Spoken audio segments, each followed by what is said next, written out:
Daughter of the Poet is just an exceptionally powerful card. Oh no! I forgot to choose my... I hate this battle board. I need to make this not my default battle board. This hand's just not very good. Just like has 4 shards and like needs to draw more shards. This hand also needs, like, see, this hand needs a ruby too, but it just needs shards in general. So like I'm not sad when I draw more shards with this hand. Like the other hand, I like need to draw resources, but like I'm also sad if I'm drawing resources, so I also need action. If you look at your opening hand and you go, what does this hand need to do to win the game? And the answer is draw resources and non-resources. That's too much. It's not going to get you there. Don't keep.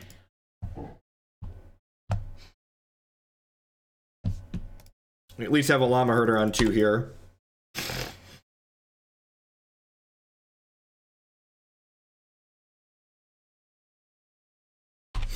Probably sockets, so I'm glad we packed our lunchbox full of arcing rusts. Okay. Okay. That's much better than a diamond dice would have been here, right?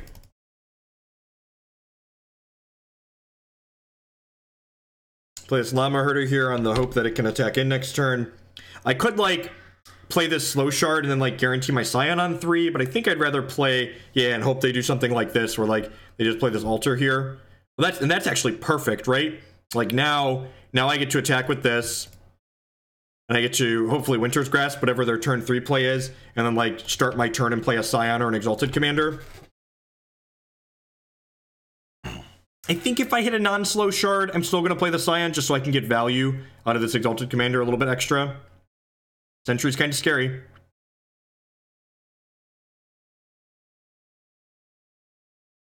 Yep. I'm gonna go ahead and Winter's Grasp for the Century of Nulzan, just so like I want to Winter's Grasp something this turn, and cutting my opponent off of being able to play another card potentially seems valuable.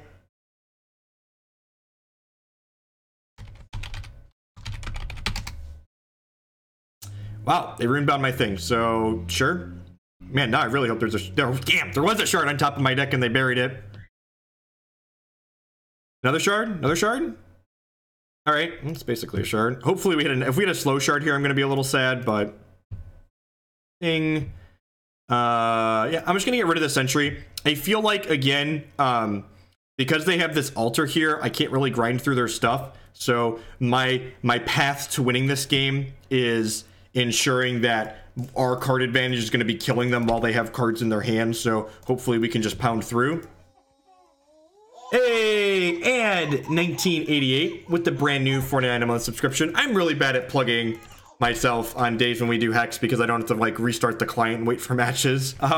Thank you very much for that. Subscriptions, as always, are the absolute best way you can support my content here. So I really appreciate you stepping up to that next level of support. Welcome, welcome, welcome.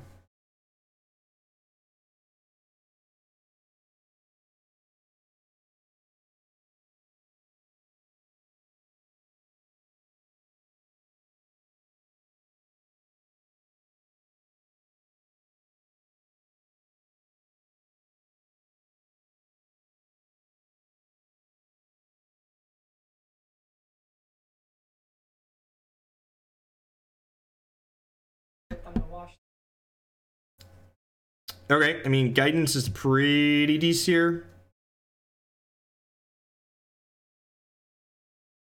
Non-slow shard would be ideal. Ding, ding, ding. Let's just do this, and then let's just do Exalted Commander here. All of our troops get larger. Exalted Commander is very big. I'm pretty unlikely. Hey, Snafgasm with the brand new 49-a-month subscription. Thank you very much and welcome. I really appreciate that. The subscribers, I do this because I love it, but the subscribers are the reason I'm able to do this as often as I do it. So welcome, welcome, welcome. I really appreciate that support. Am I supposed to hit them for 10 here? Yeah, I've got a lot of blockers here, right? I feel like I'm pretty unlikely to die through all of these, so let's just like knock them down. Make sure, I just linked the subs Discord there. Make sure you, if you use that, link up and be sure to check that out. Awesome. Well, you're catching us middle to end today. We've been playing Hex for about 4 hours, so we're going to play this deck for 2 or 3 matches, and then we'll wrap it up. You think, God, are we going to win? Green Machine 92 with the 12-month resubscription. Thank you very much and welcome back, Green Machine. I do appreciate that. Welcome to the Sapphire Sub Club. Did you change your username, Green Machine, or am I just not remembering it? I'm so bad at remembering usernames. Play this Ardent Crusader, which triggers my Scion, which makes a candle, which makes my Exalted Commander larger. Alright, so I want to apply enough pressure. I need to be able to force my opponent to chump block a little bit. I want this to be able to get in for a reasonable amount. But I don't want to leave myself dead on the backswing. So I'm probably not blocking with her. I might block with that. Probably not with at least one of them. You're horrible at chatting. Well, I appreciate the support. Thank you. Years a long time. Don't feel bad about lurking. I appreciate that. So this would go to 5, which means if my opponent wants to kill it, I get to eat 2 of their things. Yeah, I think I'm okay with that. They want to trade these 2 for my Llama Herder. That's fine. I guess this lets them trade these 2 for my Llama Herder, which might not be great for me. I don't know. They have to chump block the Exalted Commander or they die, right? So, like, this is eating 1 thing, and then if they want to double this, they go down to just 1 thing in play here, and they're going to 8. Was this lethal if I smashed with everything? No, they could have gone chump, chump, eat this, trade here. I think this attack is good. Maybe I should have put 1 more point of power into this. It's very possible I should have put 1 more point of power into this. Oh, I just get to do this, right?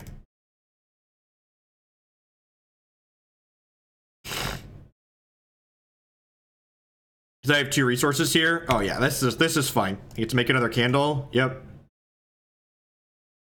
Llama smells. Look, we started this deck with the goal of playing with myself on stream. So I don't know what you're expecting. You should have expected a meme. Hogland plays with himself on stream is basically what this deck is. Alright, a bunch of Arcing Rusts and Winter's Grasp. Righteous Outlaw is pretty terrible on the draw, right?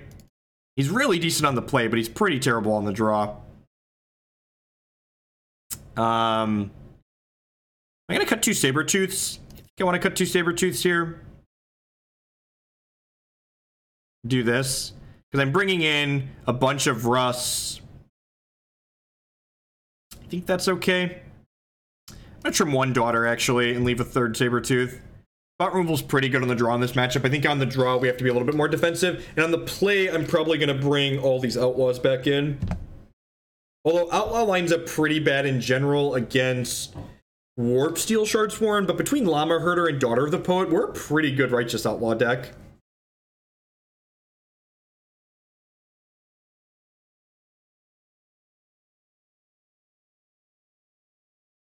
Hope everyone's having a great start to their new year. Hanging out here, ranking up on the hex ladder here, hopefully. We're almost... We spent some time memeing today, so we haven't climbed that high, but I do need to put a note down here to change the battle board after this match. The Exalted Commander sleeves are perfect for our 4X Exalted Commander deck, but... Yeah, it seems fine, right? Double Slow Shard's a little bit anemic, but we get double Winter's Grasp, which is fine. Post-board, we can hope to win a little bit of a longer game, I think, better, because we have the ability to actually destroy their Altars of Nulzan post-board. Non-slow shard here is fantastic, just exactly what we're looking for.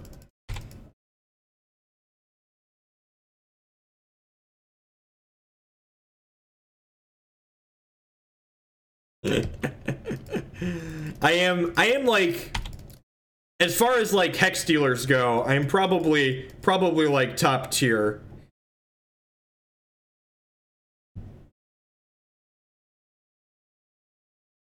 If you put any amount of money into your hex account, or if you know anyone that plays that was on your friends list, they should be able to recover it.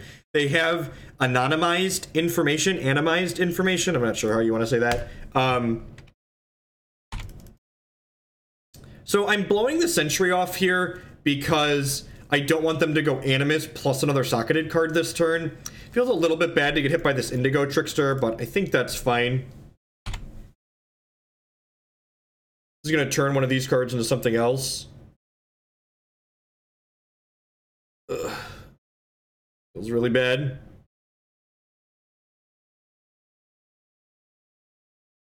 Again, you see, I'm prioritizing getting diamond thresholds, and the reason for that is we have Daughter of the Poet in our deck, which wants 5 diamond thresholds. I don't have anything that needs a ruby just yet.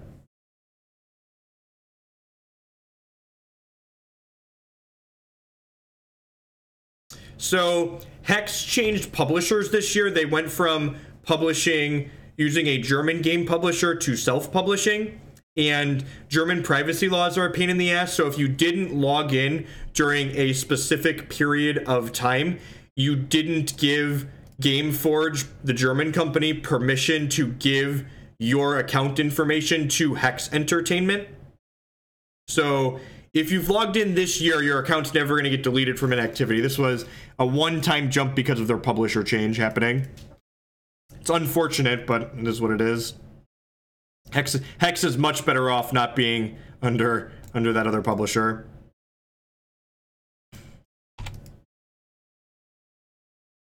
Tale of Compassion on this Birdocrat's gonna be decent. God, just mono resources. Alright, I get to Fate Weave a non-resource to the top at least here.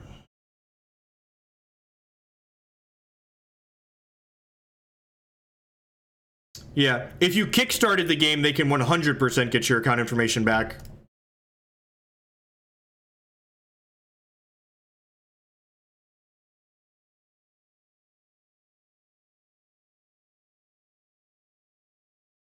Oh no! This voids my bird! My poor birdie! Ugh, this getting reduced to a 2-2 really sucks. Means it doesn't even play defense properly now. And we don't even have any 2 or less drops in our bin. It's unfortunate. My bird's all alone. There's no one here beside it.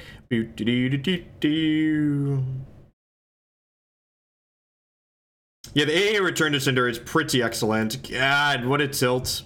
At least we have a Winter's Grasp for their MC here. I'm assuming this is going to be an A-Space Smash Face turn for them. Really? Okay, deal. I just wanted to offer that trade. Fair, I guess.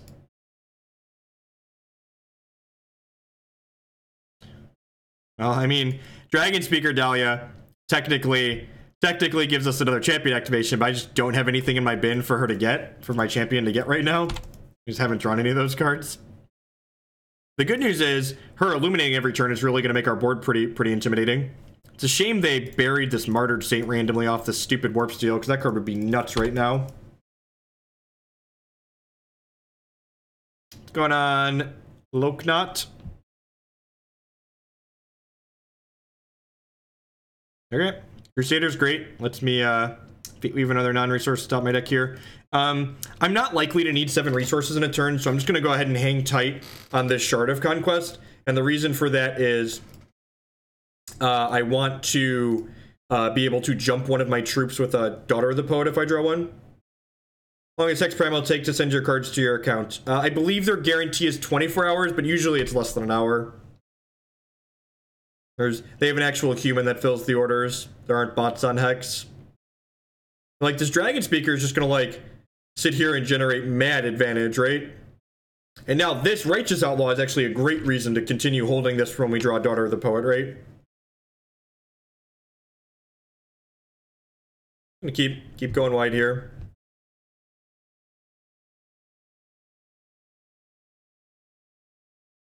If they hit an altar, we need to be a little bit worried, but until they have an altar... Honestly, they might have boarded some altars out.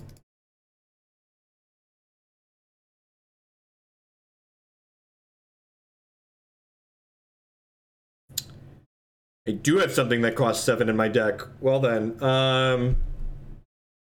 huh. Yeah, fuck it. Let's go. Play that bad boy out next turn. This is why the cat's great. Cat's meow, ladies and gentlemen. I think next turn I'm gonna start using Daliah to level my candles up. Okay, I can put a banner into play here. It's like kind of scary, but not really. Yeah.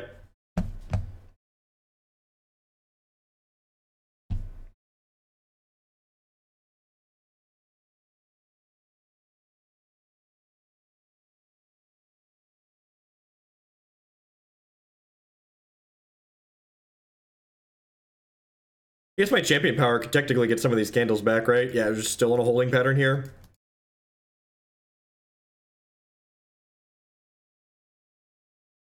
And I'm just gonna smash this in. I'm gonna kill one of their Swift Strike guys and then smash with this cat. If they want to trade, if they want to just like make this just like a pure 2-for-1, I'm okay with that. Because then if we randomly draw a Daughter of the Poet later, we're gonna get to go ahead and just like dumpster them again with it.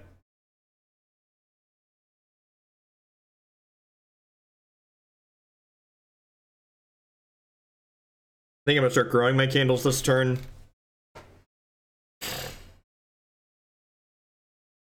Whoa, they just took the hit. Okay, I can respect that. They just like know they need to.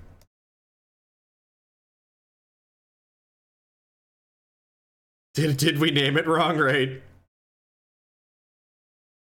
No daughters, no Jeffs. What is going on, Hogland? What is going on? We get a daughter, we get to jump this Martyred Saint back into play. We're looking to fade like Animus and fade Altars, right? Like those are the two cards that let them like spiral this game out of control in their favor. And so far we've been very good at dodging them. Did you bury any 2-drops? God damn it, they buried cards off the top of our deck and they didn't bury any 2-drops.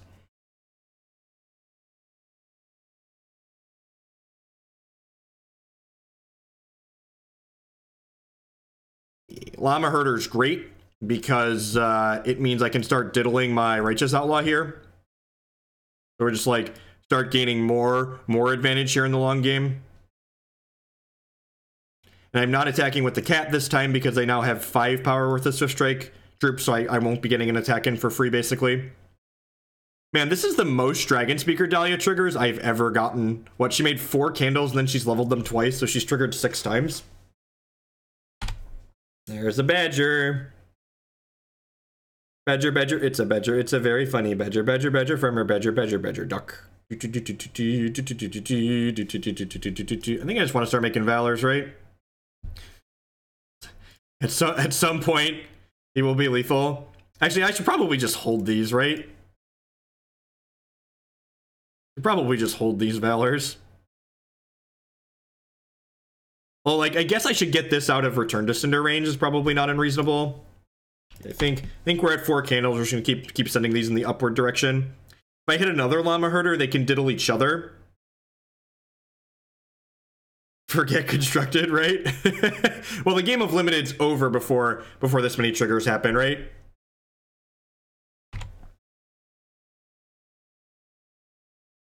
I feel like I need to split my Llama Herders with the alt art and the regular art too, so when they're diddling each other, it's funny like they're reproducing. Look at how good Arcing Rust is in this matchup. You should definitely play 4 of them. I heard somebody say you should definitely play 4 Arcing Rust, right? That was the thing I heard.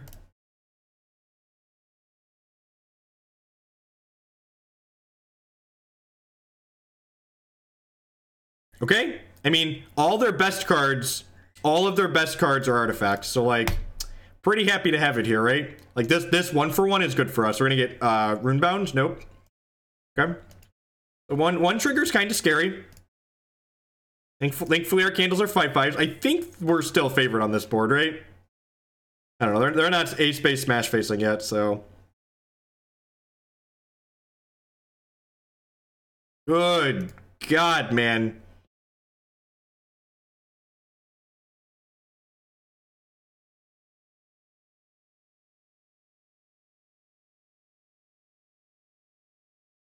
At some point, this Righteous Outlaw will just make enough Valors, and he will one-shot my opponent with his flip and attack trigger. That's what's gonna happen. I think I just want to keep these one larger than their biggest one, so I'm gonna let my Dragonspeaker Daliah make a couple more candles at this point. It's like casually have 12 charges we can't use too. I wonder if I'm supposed to start smashing with one of these candles. Wonder if that's a thing.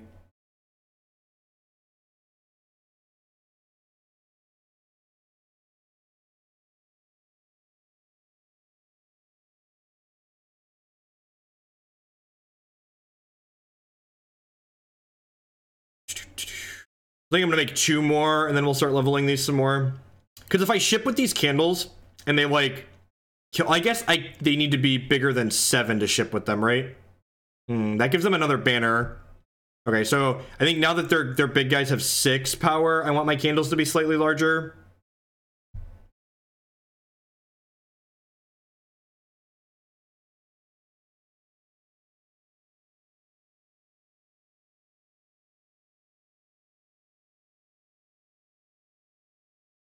This is an attack. It feels like they're going up to attack.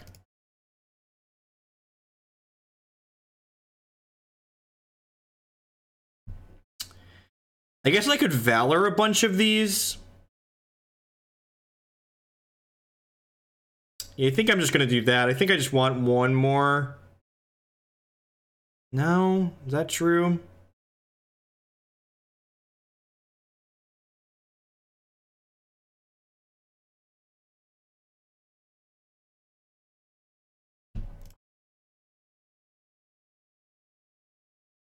Mono Ruby's not a tiered deck right now. But it did, someone did 4-2 the last bash with the Mono Ruby deck. I think I'm gonna grow these up to 7s here. At some point we're just gonna die. Really need Daughter of the Poet. Or even the fact that what's his name, Exalted Commander would just like be huge and make a flying troop that could poke them. Maybe I should have helped the Valors for when we get a bird. Have you heard about the bird? I said a bird. Bird's the word. I said a bird. And like my opponent has to be confident that they're killing me on their attack, right? Because they will die in the backswing if they ace space. I have 1, 2, 3, 4, 5, 6, I have 7, 8, 9, 10 blockers, and they have 1, 2, 8, 9, 10, 11. They only have 12 attackers, so like, yeah. And we're gonna make another candle at this point. Again, I just wanted to make sure that my good God, man. I wanted to make sure that my candles were bigger than their largest troops, basically.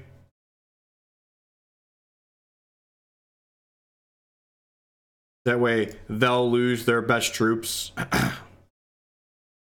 We just had another Llama Herder. They could be diddling each other, and we can be making 3 more things per turn. Yeah, that's pretty scary. That makes 2 more. Oh, that's great, actually. That's great. They just, like, drew us a bunch of cards. So if they don't attack now, they're going to be in a lot of trouble because I'm going to get to bring my Daughter of the Poet back to my hand because their stupid thing buried me. Yeah, alright, sweet. That's probably the game.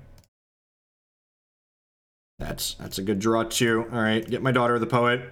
So Daughter of the Poet says... I guess they could have a Return to Cinder in their hand, right?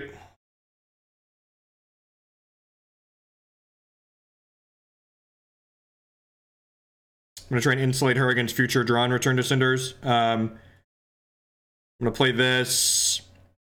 Who are we jumping? I'm going to jump my Llama Herder, right? So he can start attacking. That way he can make Llama friends.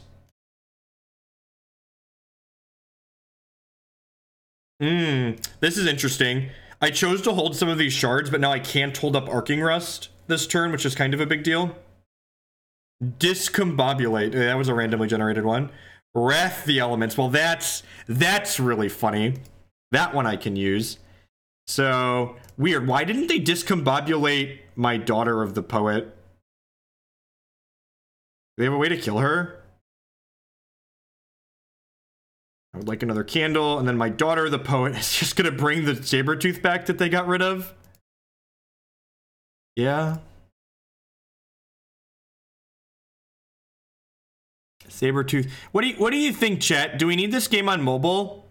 I feel like we need a mobile client for Hex.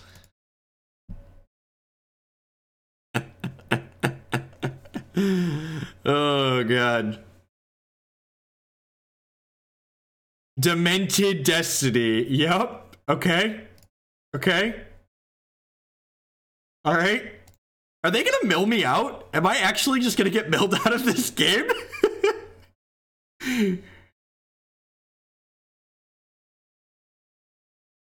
Does this show me what they take?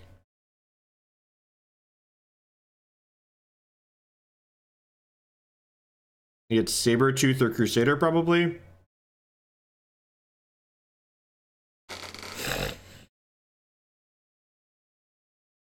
Did we put another daughter in my bin yet? Didn't. Okay. And I didn't see what they took. That's really crappy. It took Crusader. Okay. Yeah, you're right. Probably. Probably should grow it out of range. Are they ready for the A space? Hope I mess up blocks attack yet? Are we at the... This is the Hope Hogland messes up his blocks attack. Got it? Let's void that one just because it does double damage and I don't want to think about it. Continue to declare defense. God. There's no way to zoom out on my own things. That sucks. So block there. Block there.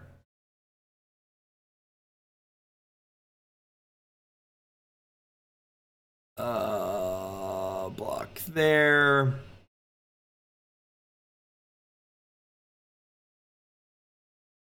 Block there. Block there. Block. I don't know. I can't see what I'm doing. Just, there's too many things.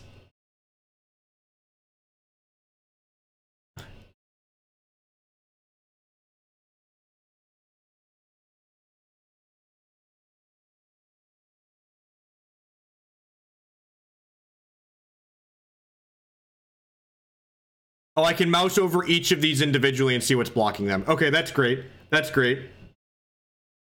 No, right-clicking on your own stacks does not work. Right-clicking on your own stacks, right-clicking on your opponent's stacks works. Okay, so I've blocked this. I've blocked this. I've blocked this. I've blocked this. I've blocked this. I've blocked this. I've blocked this. I've not blocked this, so I'm taking 4. I've blocked this. I've blocked this. I've blocked this. I've blocked this. I've blocked this. Okay, that's actually less bad than I thought. It's actually less bad than I thought. So I can mouse over each of them individually and see. So the only one I've not blocked is this 4.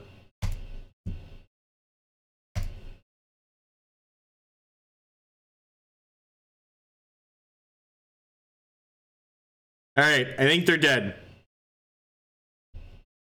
I believe my opponent has died. Lady in wax, my candles are 9 9s. Lady in wax. Nah, they were super dead in the backswing. Didn't matter. Get that. Up to gold 3. What? Consult the Talons is the other AA? The AAs are Consult the Talons in Return to Cinders? Fuck me. I'm gonna need to get to... I'm gonna have to get to Cosmic and Limited this season too. Or maybe I'll buy them. Maybe I'll be lazy and buy them. God, these... Oh wait, battle board. No! No! No! I wanted to change my battle board! Dang it, Bobby!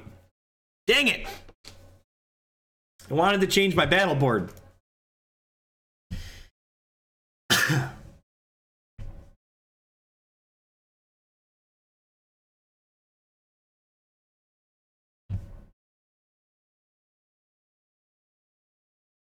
Yeah, sounds fine, right? Not super powerful, but fine. Balthazar's probably a little bit slower deck. Can we call this a punch, right?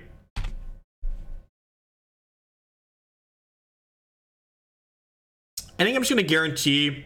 no. Yeah, I'm going to guarantee my 4th. Just guarantee my 4th. I have Dragonspeaker in my hand, so like hitting more resources guaranteed seems good.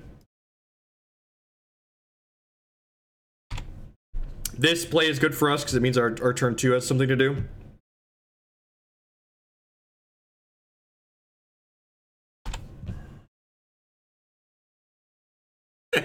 Starfgasm's watch King of the Hill. I need to just like make like the jungle battle board my default. I've been looking at the boat too much lately. Hey, King Fetty 85 with the brand new $4.99 a month subscription. Thank you very much and welcome. I really appreciate that. You've been around a while. I appreciate you stepping up to that next level of support. Y'all are the reason I am able to be here. Man, shouldn't have. Why did I kill their Might Singer? It just has like 2 wild thresholds on turn 5. A joke. All right, I'm gonna do this. And important that I grab the resource here before I play my resource for the turn off that, for exactly the reason that just happened there. You'll see I drew a slow shard, which means I wouldn't, if I would have played my resource first, I wouldn't be able to play these next turn.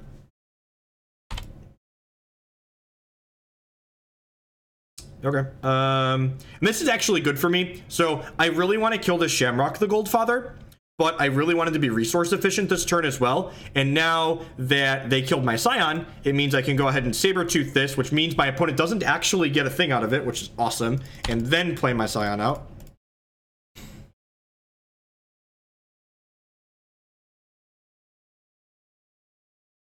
So I believe my opponent's an Eternal Seeker deck. Looks like they're playing the ramp deck from the, what's it called? From the Bash. Did the ramp deck from the Bash... This is why information is great. I'm gonna look and see if they had any of the destroy all attacking troops in the main deck. Argon Vito... They did not. Okay. They did have Alderthan's Glory, though, so that's a good one to know. Although they probably would have gloried me last turn if they had it. Make another candle here.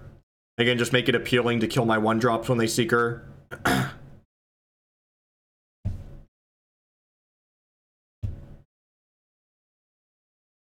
Probably, yeah, okay. Yeah.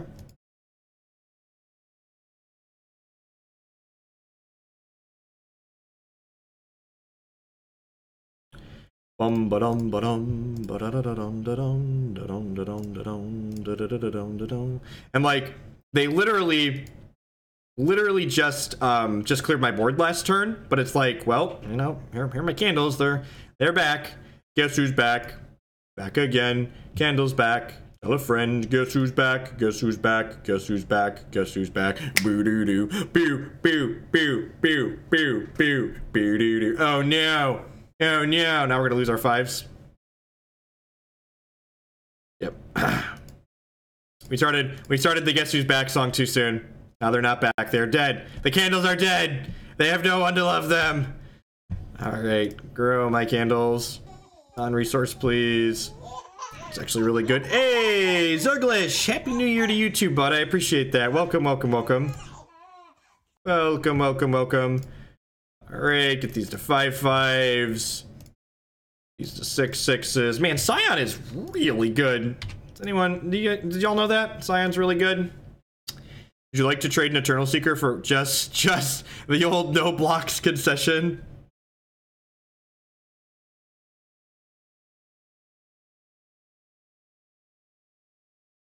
Yeah, if you choose a second response, they'd probably kill my candles.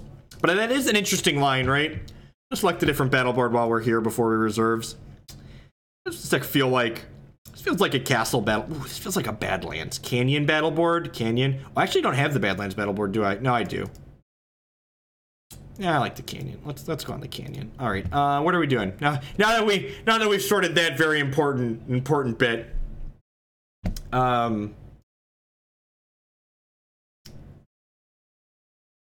Actually, want to change much? I feel like I don't, right? Actually, I'm just gonna cut a Winter's Grasp and put an extra Dragonspeaker in my deck. She's really kind of overperformed.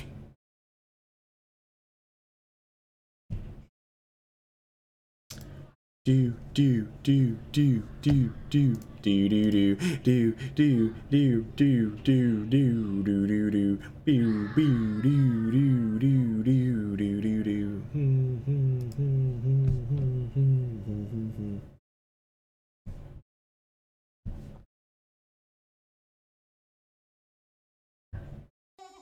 Hey, already dead NZ with the 12-month free subscription. Welcome to the Sapphire Sub Club. I appreciate the continued support. Welcome back.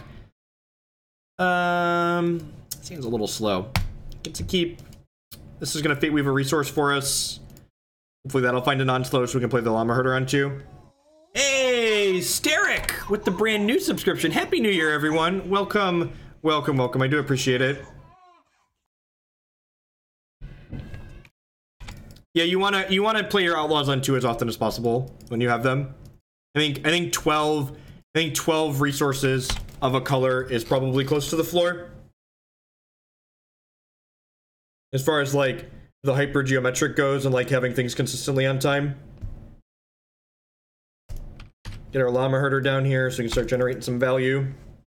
Every time he diligences, he summons a llama. Llama dama ding dong. Opponent missing wild, it looks like. This is a Kriya banishing. Okay. Would like to draw a 2-drop or a non-slow shard here. Ding. To curve out pretty elegantly here now. Hand was potentially clunky, but that Fate Weave plus a timely draw here made things work out very nicely for us. So, opponent's deck is likely playing Alderthan's Glory, so I'm going to go ahead and elect to play this out here as opposed to the Skylance Captain, even though I could build momentum on this, because if the Alderthan's Glory me next turn, they won't be able to kill the Ardent Crusader with it, because it only voids things with defense 3 or less. And I think if they have a Glory, they're going to play it to get rid of just this Llama Herder.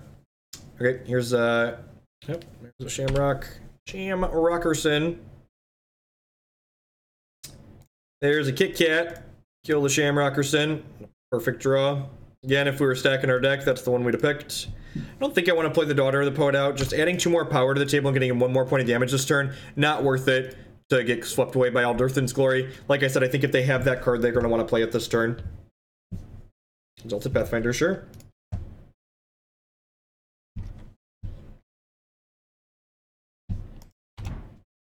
The classic Might Singer, I have 1 wild threshold on turn 6 combo. I think at this point, since we drew the Dragonspeaker, I'm going to go ahead and Fate Weave a resource to the top of my deck. This also lets me turn this into a 5/5 and then correct for 9 here.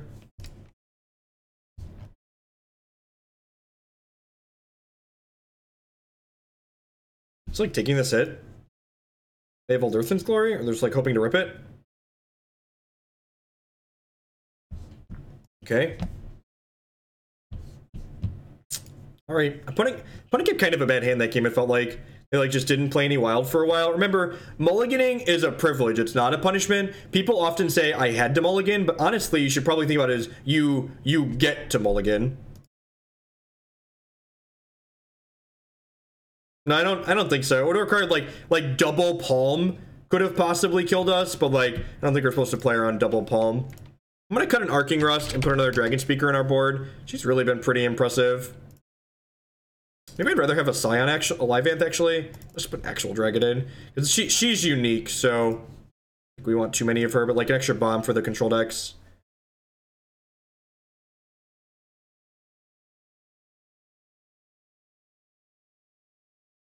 Nope, battle board. Changed a card, still almost forgot the battle board. Still almost forgot the battle board, yep. Alright, we're going to toggle this to the default, so when I forget in the future, it's going to be that one. But I think this is a Canyon battle board deck.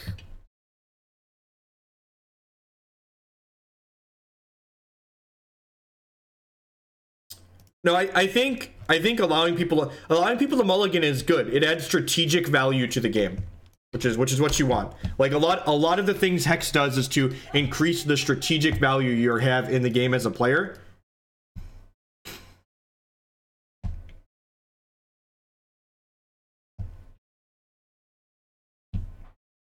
So we're gonna play 1 or 2 more matches here, and then we're gonna wrap it up. Thanks everyone for hanging out today on our little bit longer New Year's Day stream. Remember, this is the last week that Jake is off of school, so my stream schedule is gonna be a little bit different. Check on the link below. Follow me on Twitch and Twitter for notifications when I'm going live with what. Hey! Tigu with the brand new Twitch Prime support. Thank you very much and welcome. We got a bunch of new subs today. Y'all are great. Y'all are the reason I'm able to do this as often as I do. It's semi-random. So Hex uses a modified hypergeometric distribution to eliminate the 10% most resource light hands and 5% most resource dense hands your deck could generate. So basically everyone in Hex mulligans 15 a lot less, because there's less no resource hands and less all resource hands that you like are those hands where you look at them in Magic and you're like, well, this is an auto mulligan because I just can't play a game. So Hex eliminates a large portion of those. The bottom 10%, top 5%.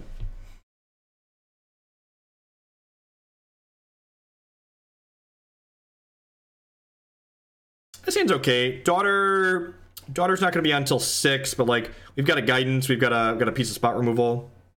Yeah, it's really great. Like they've done such an excellent job of like just using the digital design space to reduce variance in such elegant ways. Yeah, I agree, Ribson. Actually, Eternal card game is another one that people bring up all the time, and their mulligan system is lazy and frustrating as someone that wants to have strategic gameplay. For those of you that aren't familiar, you only get to mulligan once, and your opening hand is guaranteed to have between 2 and 5 resources in it. And you get this problem where just like you have a non-functional 7, so you mulligan, and then you mulligan to a new 7, and you're like, all right, you're stuck with it, and you have to keep hope it's functional.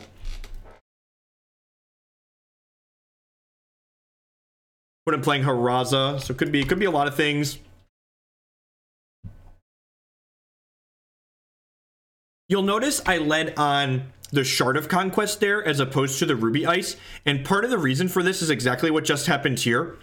I kind of want a 4th resource, but I really don't want like a 5th and 6th resource right away. So by waiting to use my Fate Weave, I get more information about the cards that I'm going to have access to without Fate Weaving. So I'm able to make a slightly more educated Fate Weave decision based on seeing more cards out of my deck.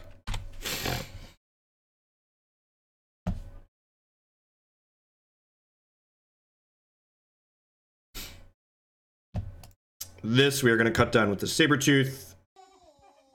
Morning from Australia. Happy New Year, Tara. I appreciate that. Welcome back. Thanks for sending your Amazon fun money this way again. And now I'm going to put a non-resource on top of my deck because we've hit running resources, right? I'm going to go ahead and cat their MC and then smack them with my daughter. Daughter's going to give them the business. The artwork on this card is just so fantastic. Just like the detail on the actual character, and then like the background colors are just so phenomenal.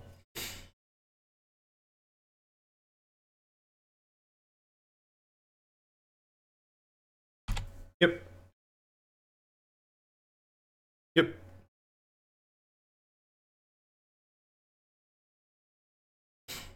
Skylance Captain is great. And again, remember, Daughter doesn't just bring things back from the discard pile. So when I play this Shard of Conquest and I get a diamond threshold here, she's going to go ahead and give herself flight and go ahead and get in, which is pretty great because it allows us to race pretty nicely here. This thing gives them charges when it connects, but I don't think we really care about that. And guidance, I'm going to grab a non-resource here. We're only 1 diamond away from our Daughter being active, but like they haven't killed any of our stuff yet, and I have like a champion power too, so it's a great pickup. That means next turn, this will have momentum twice. So we're going to hit them for 5, 6, 7, 8.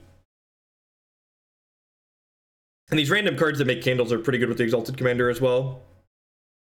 Yeah, exactly. Like Vampire Prince is great because like it's just difficult for aggro decks to race, right? If they have a charge gainer here, nope, no Quenchy, that's good for us. I'm not taking a block here, obviously. Interesting that they have Swift Strike in this Dorko. Usually they take a Gladiator off of this and put it on here. Because like if this had Gladiator, this would be able to attack into my 3/2 here, which would be profitable for them. Jump my Daughter. Play this Exalted Commander out.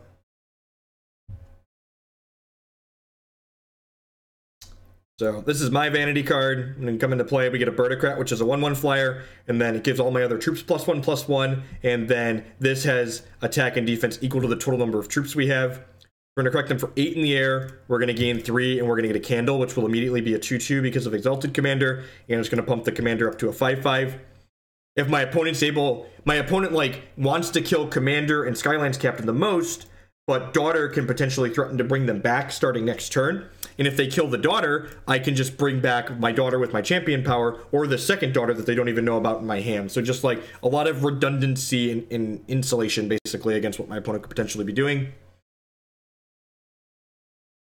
How did we board this matchup last time? I think I cut Outlaws and a Daughter and boarded like this.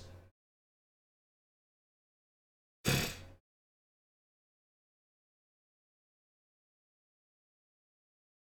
think I'm just going to do this. I boarded a Daughter out last time we played this matchup. I think that was wrong. I think 4 Sabretooths, 2 Grasp, and 3 Rust is probably plenty of spot removal. Yeah, definitely. Pulling her up on out of there. Hey, Muscle Man. Yeah, card's good in these aggressive decks. Like the format. And this one's kind of sweet because I think this deck might really be able to grind through like kind of the blood decks, right? With like all their spot removal and stuff. Because of just like the card advantage that Daughter of the Poet really insulates. She's a little bit soft against Massacre, but can't beat everything.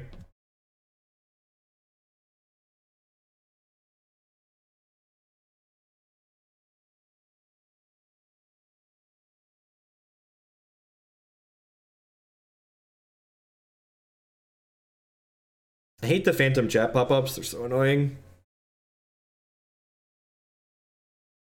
Yeah, that sounds fine, right? Let's go.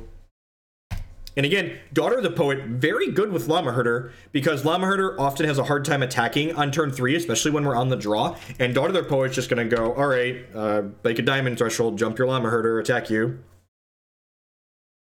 I'm going to go ahead and Fate Weave a resource on 1, most likely. I want to curve out to 4. Can we get another shard guaranteed? I need to play my slow shard on 1 here. I think I'm just going to guarantee a 4th resource. We could flood a touch, but I'm going to get 1 more Fate Weave from this guidance, and I've got Fate Weaves in my Crusaders as well, so pretty good chance that we're going to get to curve naturally here. Not flood too much. Get a lot of control over the top of our deck with this one. A lot of consistency. See how explosive they are. MC's kind of scary. It deals double damage. I guess the question becomes, am I willing to trade this Llama Herder for this MC? I might be, actually. Yeah, maybe this is just supposed to be like snap this trade, like use the Llama Herder as a soft piece of removal, and like curve Crusader into Scion plus Guidance. That's probably how we're supposed to work this. When we're on the draw, we tend to be a lot more defensive in this matchup. And that's true of like all these aggressive decks. When you're on the draw, you tend to want to position yourself to like try and catch up from behind. So yeah, they're just not going to give us the option to trade. That seems reasonable. They have another 2-drop to play out here. We're really going to be in trouble. All right, no other 2-drop is pretty fantastic for us. Yeah, I'm just going to go ahead and play this out. And then I'm actually going to go ahead and Fate Weave a resource to the top of my deck here since I picked up this Exalted Commander. I just want to kind of work my way up to getting my Daughter active on turn 4, I think.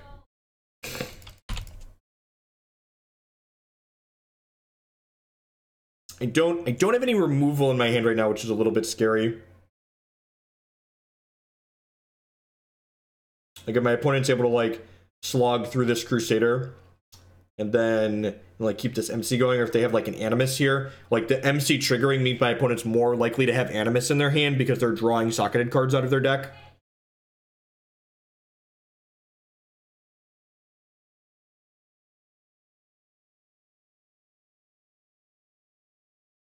Yep. I think next turn is going to be Scion into Guidance. Just get that candle value going ASAP. Yep. Alright, buried my shard, that's fine. I will snap this trade. So fast your head will spin. Alright, Ruby Ice is a pretty miserable draw because it's another resource and it doesn't help trigger my my daughter. I think because I have Scion, I'm going to go ahead and grab a non-resource here, so I could potentially go 2-drop, 2-drop next turn and like make my candles go crazy. Guidance isn't bad either. If I had a non-slow shard, I can go Guidance into Exalted Commander now. The Ardent Crusader, when it dies, it makes 2 1/1 flyers, which is also going to be good with Exalted Commander.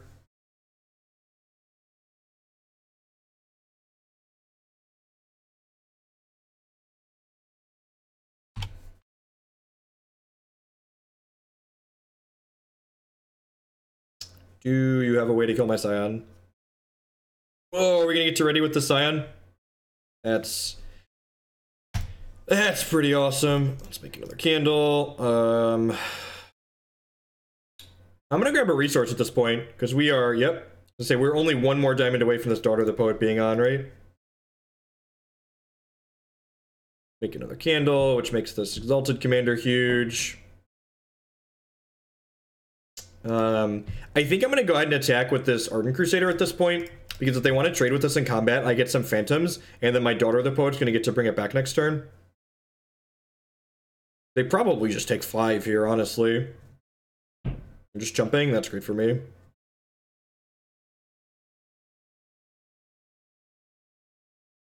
And like, we get 1 free throw away this turn, because Daughter of the Poet's going to be able to bring back 1 thing. Okay. This lets them grind a little bit, but we're pretty well set up at this point, and Daughter's going to be able to start jumping my Exalted Commander, so they're going to die pretty quickly here. Again, best source of card advantage is just killing them with cards in hand.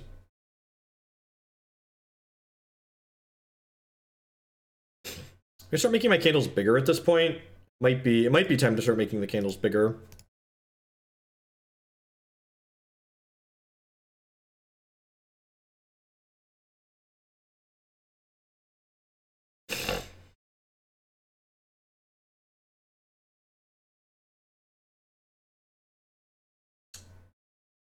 I'm going to attack with Exalted Commander here, because if they kill him inside of combat, I can just play a Diamond Shard and bring him back at end of turn.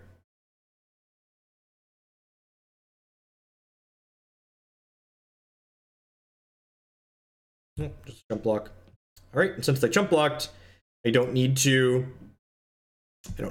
play a Diamond because there's no troops in my discard pile, so I'm just going to play the Ruby and guarantee us a non-resource next turn so we can trigger Scion.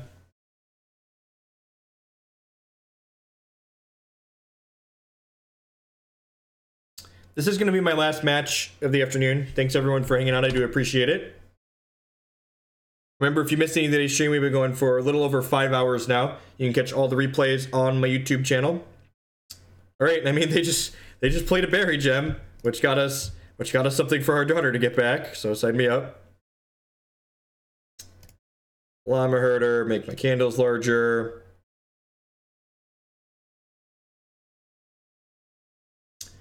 Play this, jump my Exalted Commander. Yeah, it is really good at mucking up the board, isn't it?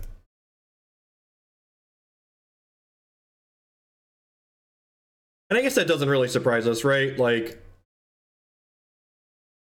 the other version was pretty good at that too, the one with Consults and Cosmic Callings. We just like, this version has cats for better removal, basically. I guess the version has Daughter of the Poet too. The other build we were playing did not have Daughter of the Poet in it, which maybe that makes a difference. Maybe I should try the Sapphire configuration with Daughter of the Poet in it. I'm a big sucker for Cosmic Calling. That's like my invitational card. It's so good. If I could design a card, I love that card. It's great. My opponent's drawing a bunch of stuff here, but they're just gonna need to slam into us, right? Because they need to make this Exalted Commander worse, but like, if they lose inside of combat, like, they need to not be dead on the backswing. This is probably just like an 8. You're dead on board. Must have, oh, I guess they don't know I have a diamond, right? They don't necessarily know that I have the diamond threshold here.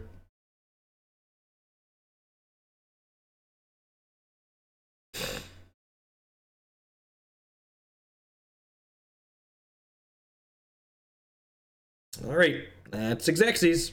All right, folks, I'm gonna catch all of y'all.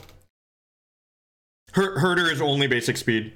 Herder's already playable with it being basic speed. That card would be super, super good if it could diligence and like defend better on your opponent's turn. But yes, Llama Herder is in fact just basic speed. Let's see who else is playing some Hex today on the channel. Anyone else playing Constructed?